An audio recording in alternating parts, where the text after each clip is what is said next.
Abang tahu ya jumlah huruf Quran berapa ya Bang ya? Nah, masalahnya kalau jadi orang yang mengerti ajaran Islam, banyak begitu, Bang. Kalau orang Islam yang diketahui tentang Islam itu jumlah huruf ada berapa? Ada berapa jumlah ayat-ayat Al-Qur'an? Makanya orang Islam nggak pernah ngerti Islam itu apa.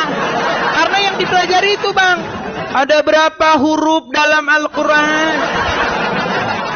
Lalu kertasnya terbuat dari apa? Makanya, Bang, Al-Quran itu, Bang, kalau Anda buka Al-Quran, dimanapun Anda beli Al-Quran, pasti di samping-samping ayatnya itu ada renda-renda itu.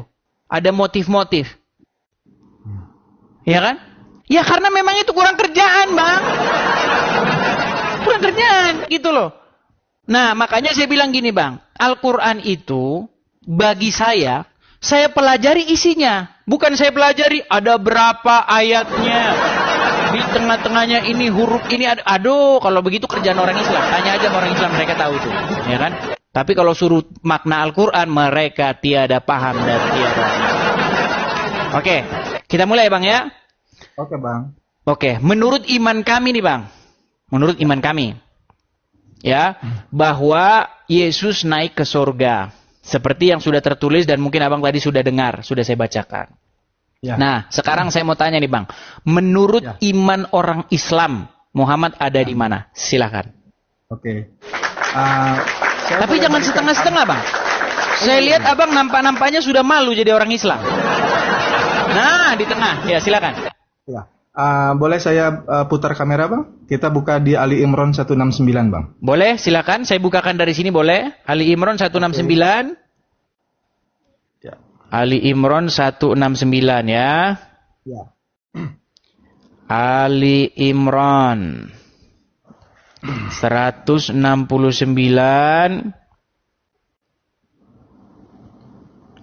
Baik, saya bacakan ya, Bang ya. Ali Imran 169. Artinya, janganlah kamu mengira bahwa orang-orang yang gugur di jalan Allah itu mati. Bahkan mereka itu hidup di sisi Tuhannya dengan mendapat rezeki. Pertanyaannya saya tadi, Bang, apa, Bang? Ya, jadi kan tadi Abang bicara apakah memang kami itu Muslim mengikuti Nabi Muhammad yang sudah wafat dan mati gitu, Bang ya? Tadi yang bukan saya simak itu, kan? Bang. Sayang sekali ya, Bang ini. Bang, bukan itu tadi yang saya tanya. Yang saya tanya, menurut ajaran orang Islam, Muhammad ada di mana, Bang? Oh, di alam barzah, Bang, sesuai Al-Mu'minun ayat 100, Bang. Oke, bahasa Indonesianya alam barzah itu apa? Alam barzah itu adalah alam kuburan, sekat, alam dinding, alam kubur yang membatasi antara dunia dan akhirat. Oke, jadi kalau ada di kuburan ya, ada di kuburan. Baik. Kita ada astronot yang meninggal di bulan, itu langsung masuk ke alam barzah. Alam kubur yang Abang pikir itu pasti kan di dalam kuburan. Tapi menurut kami bukan, itu alam barzah. Artinya alam barzah itu langit pertama sampai di langit ketujuh itu alam barzah, Bang. Yang ada sekat dan dinding-dinding seperti di surat Al-Mu'minun ayat 10. Al-Mu'minun ayat 100, Al-Furqan ayat 53 dan surat Ar-Rahman. Satu-satu, Bang, jangan diborong dulu, pelan-pelan. Artinya Muhammad ada di alam barzah atau kubur, betul ya? Ya, alam barzah, alam sekat, alam dinding. Oke, baik, baik. Nah, kami, makanya kita biar ngerti, Bang, perbedaan Islam dan Kristen. Kami Kristen, kami mengikut kepada Yesus yang hidup. Nah, sementara kalian mengikuti Muhammad yang, mohon maaf, adalah orang mati, betul? Ya, secara jasad. Tetapi di surat 169 tadi kan sudah dibilang, Bang, jangan pernah engkau menyangka bahwa orang yang mati digugur jalan Allah itu mati, tapi sesungguhnya mereka itu hidup. Di situ ada kata Al-Hayya di Quran itu. Bang, di sini nggak ada Muhammad loh, Bang. Di sini nggak ada Muhammad ini. Iya, kami siapapun orang itu, kalau misalnya mau Muhammad, mau Nabi Musa, mau siapapun yang gugur di jalan Allah, kami percaya bahwa Nabi Muhammad itu kan gugur di jalan Allah. Oh, baik. Kita dalam lagi nih, agak dalam nih, Bang. Oke, Bang. Ya. Menurut Al-Quran, apakah Muhammad itu masuk kategori orang yang beriman? Ya. Bang, Inilah akibat orang Islam tidak mempelajari agama Islam, Bang. Muhammad itu menurut Al-Quran, dia mustahil jadi orang yang beriman, Bang. Mau buktinya? Mau buktinya? Boleh, Bang. Oke. Abang ada Al-Quran di situ? Ada, Bang. Saya ada Oke. Al-Quran. Boleh Abang bacakan An-Nahl 99? An-Nahl ayat 99. Sebentar. Tidak perlu dibalik kameranya, baca saja. Kita sudah sama-sama paham. Ya, karena lembarannya saya Qurannya berupa buku, jadi saya mesti buka lembarannya, Bang. Boleh, Bang? Ya? Santai aja, Bang. Santai, Bang. Santai. Surat An-Nahl atau surat yang ke-16 saya bantu. Ya, surat ayat ke-16. yang ke-99. Okay. Karena Anda mengklaim bahwa ayat ini tentang Muhammad kan, orang yang gugur di sisi Allah, sesungguhnya mereka itu hidup di sisi Allah. Ya, 16 ayat surat 16 ayat 9. Ya, silakan. An-Nahl ya, Bang? Ya, surat An-Nahl. Saya nggak usah balik kamera, Bang, ya berarti ya? Nggak usah, baca saja langsung, Bang. Okay. Sungguh setan itu tidak akan berpengaruh terhadap orang yang beriman dan bertawakal kepada Tuhan. Baik. Ya. Sungguh setan tidak akan berpengaruh. Artinya mereka itu nggak punya kuasa, mereka nggak akan bisa mempengaruhi orang yang beriman dan bertawakal kepada Tuhannya. Ya. Berarti kalau Muhammad orang yang beriman, maka setan tidak akan bisa mempengaruhi Muhammad, betul?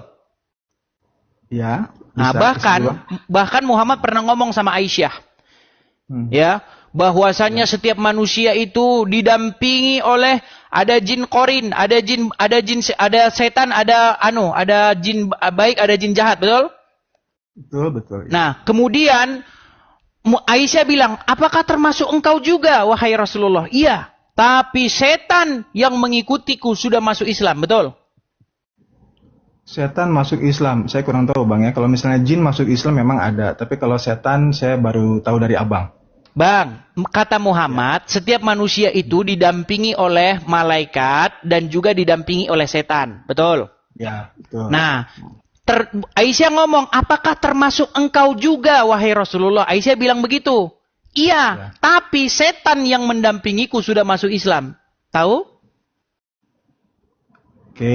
Oke, nah sekarang kita tes apakah omongan Muhammad itu semuanya saling acak-acakan. Gini, Bang, Abang Muslim tahu Muhammad pernah kena sihir?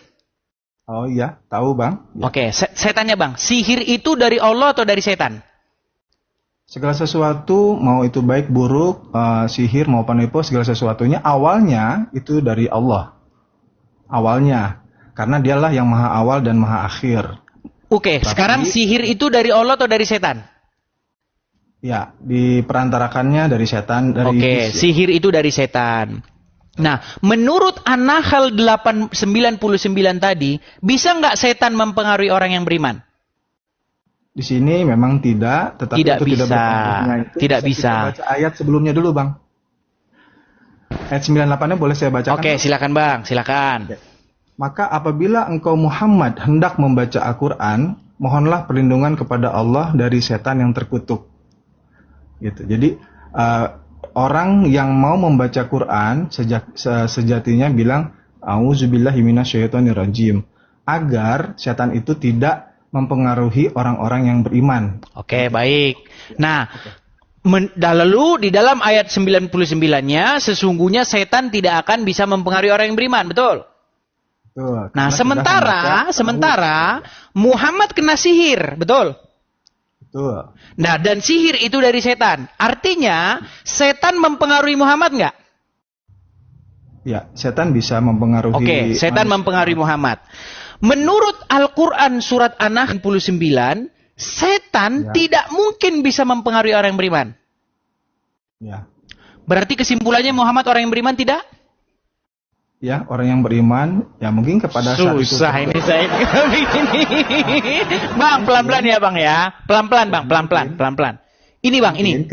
Premis pertama. Ini kita pakai premis ya. Premis ke-1, setan tidak bisa mempengaruhi orang yang beriman.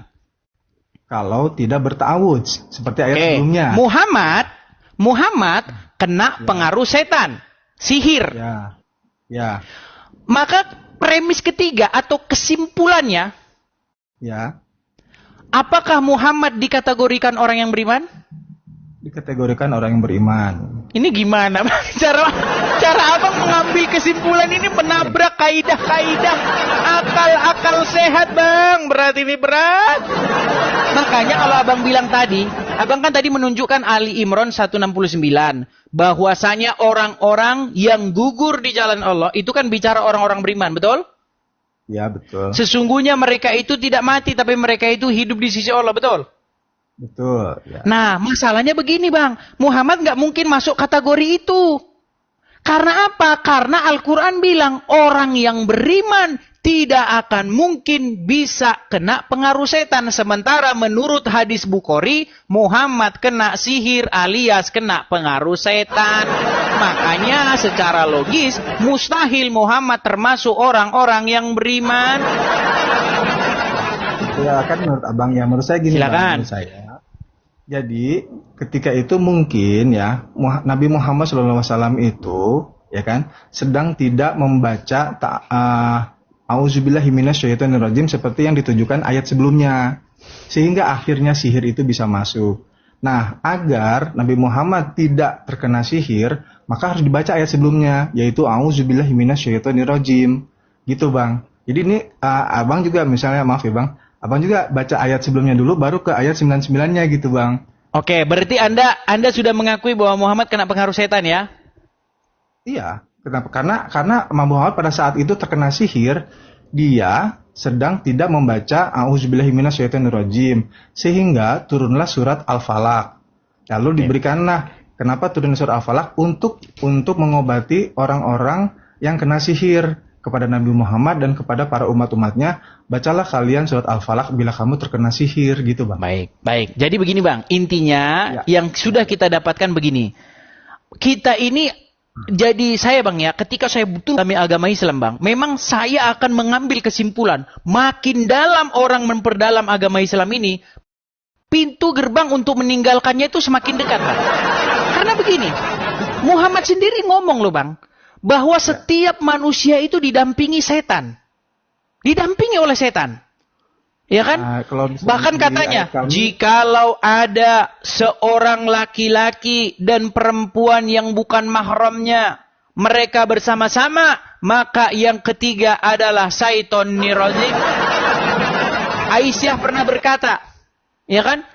Apakah termasuk juga engkau, wahai Rasulullah? Apakah engkau juga didampingi oleh setan? Betul, saya juga termasuk. Tapi setan yang mendampingi saya sudah masuk Islam, katanya. Bagaimana mungkin, Bang? Dibilang setannya sudah masuk Islam, nyatanya dia kena sihir. Bahkan di dalam hadis dikatakan, Muhammad itu adalah Quran yang berjalan. Dia dikatakan sebagai Quran yang berjalan. Bahkan kalau ada azan dibacakan, syaiton katanya lari, katanya sambil kentut-kentut. Tahu kan? Abang tahu? Saya baru dengar dari abang. Waduh, baru dengar juga. Bang, syaiton itu kalau dibacakan ayat-ayat Al-Quran, mendengar suara azan, itu lari sampai terkentut-kentut. Sekarang bagaimana kita bisa percaya itu, Bang? Setannya sudah masuk Islam, setannya lari terkentut-kentut. Nyatanya orang yang ngomong gitu kena pengaruh syaiton. Jadi kalau di kami itu, Bang, memang di Quran, bahwa satu manusia itu mendapatkan 5 malaikat dan 3 jin. Kenapa? Untuk keseimbangan antara benar dan salah. Pertama, malaikat penjaga, malaikat penyaksi, malaikat penggiring, dan 2 malaikat pencatat, malaikat rokib dan malaikat atid. Gitu. Jadi ada nah di situ untuk keseimbangannya diberikanlah jin korin gitu. Jadi terserah orang itu mau memilih kebaikan atau keburukan tergantung mereka menguasai apa yang ada berdasarkan keilmuan dan hawa nafsunya gitu, Bang. Oke, sekarang apakah Muhammad dia mengikuti jin korin atau kena pengaruh jin korin atau setan itu atau tidak? Ya, itu tergantung situasi kondisinya ya, Bang, ya. Artinya yang kami tahu itu memang sesuai dengan ayatnya itu kan tidak kuturunkan Rasul kepada kaum-kaum kalian. Artinya Rasulullah memiliki jin namanya saya lupa namanya, tapi adanya di Baki sekarang. Jadi kalau misalnya jin itu ingin belajar ngaji, belajar tajwid atau apa semua itu belajarnya ya ke jinnya Nabi Muhammad karena belum meninggal seperti Nabi Muhammad yang memang diselamatkan al-haya seperti surat Ali Imran ayat 169 gitu Bang. Ya, masalahnya kan terbukti Bang, menurut Al-Quran sendiri bahwasanya dia itu nggak mungkin masuk kategori orang yang beriman.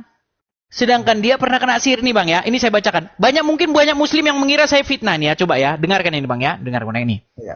Kita nggak minta ada, karena ada bagian yang bertugas itu. Tapi setelah adzan, la ilaha illallah. Nah, baru adzan, belum qomat. Ada begitu? Nah, itu setan. Saat adzan dikumandangkan, nggak ada bisikan menjauhi adzan. Kecuali yang kesetanan. Yang nggak senang adzan itu setan.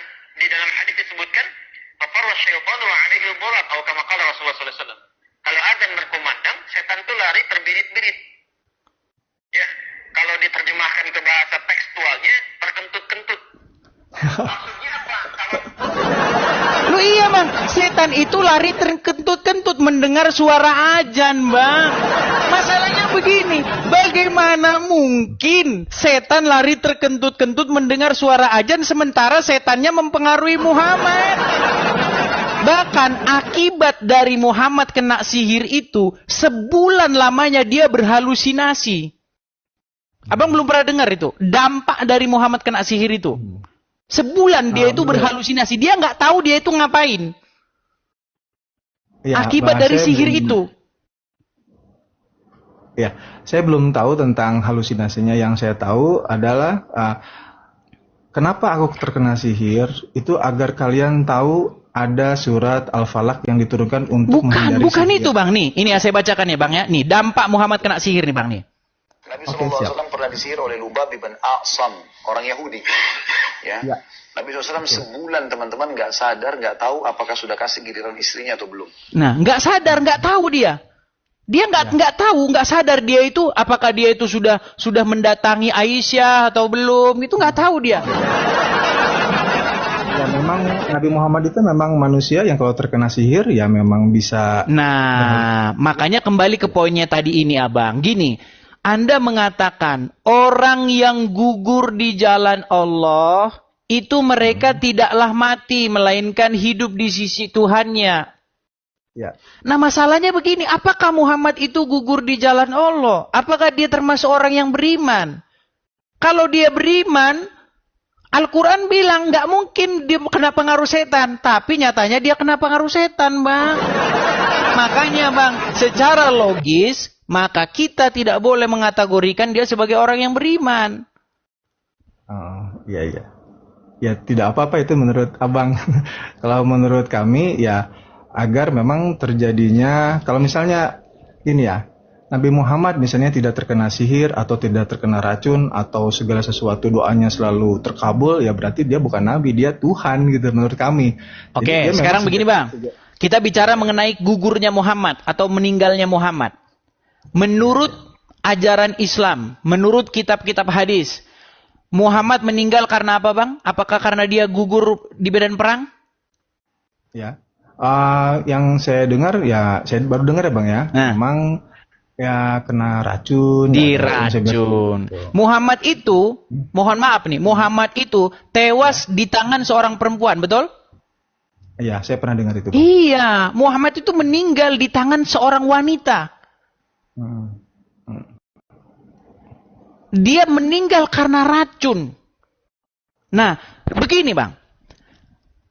Ketika di dalam riwayat itu dia bilang begini. Bahwasanya daging itu berbicara kepada Muhammad. Dalam bahasa Arabnya itu kalau tidak salah ini masmumah apa bagaimana begitu. Kira-kira begitu. Sesungguhnya saya ini beracun katanya. Tapi sayangnya begini Bang. Kenapa daging itu bicara bahwa dia beracun setelah udah dimakan? Kenapa sebelum dimakan? Nah, saya sudah pernah mengajukan pertanyaan ini. Saya waktu itu berdebat dengan seorang ustadz namanya Alwan. Saya bilang begini. Dia kan bilang, ini adalah mukjizat. Mujizat bahwa daging itu berbicara, memberitahu kepada Nabi bahwasanya daging itu beracun. Saya bilang begini, bro, kalau mujizat harusnya begini, daging itu ngasih tahu kepada Muhammad kalau dia beracun sebelum dimakan, sebelum dicicip. Kalau setelah dicicip, baru dia tahu itu beracun, ya jelas saja dia karena nyicipin.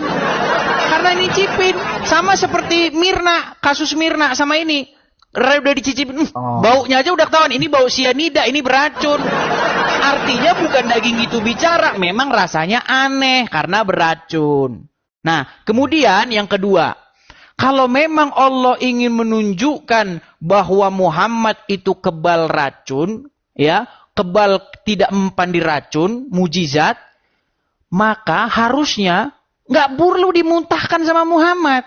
Nggak perlu dimuntahkan. Biar saja dimakan banyak-banyak sama Muhammad, tetapi dia tidak meninggal. Itu tanda bahwasanya mujizat terjadi di situ. Ini dimuntahkan. Tahu riwayatnya kan dimuntahkan itu sama Muhammad. Dia nyicip sedikit, lalu dimuntahkan.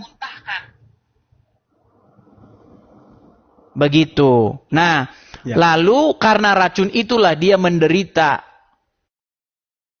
Dikatakan di dalam riwayat hadis, dia meninggal karena racun. Nah, itu kalau kita merujuk lagi kepada ayat di dalam Al-Quran, ada satu ayat berbunyi begini.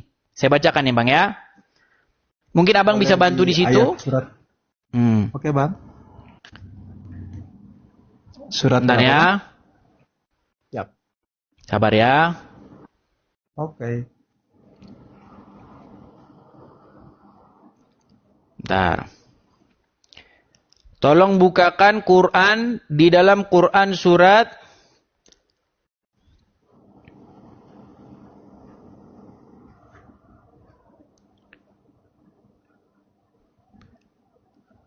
kalau teman-teman hafal ayatnya, surat Al-Haqqah.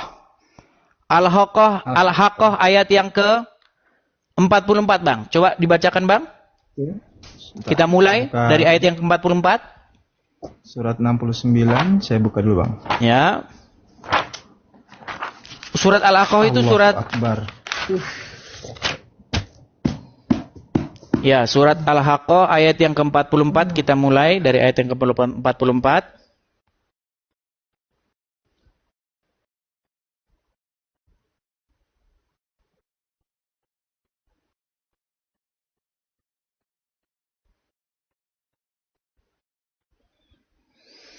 Jangan dibisukan, Bang. Jangan dibisukan. Halo, Bang. Halo. Waduh. Nampaknya dia melarikan diri sudah.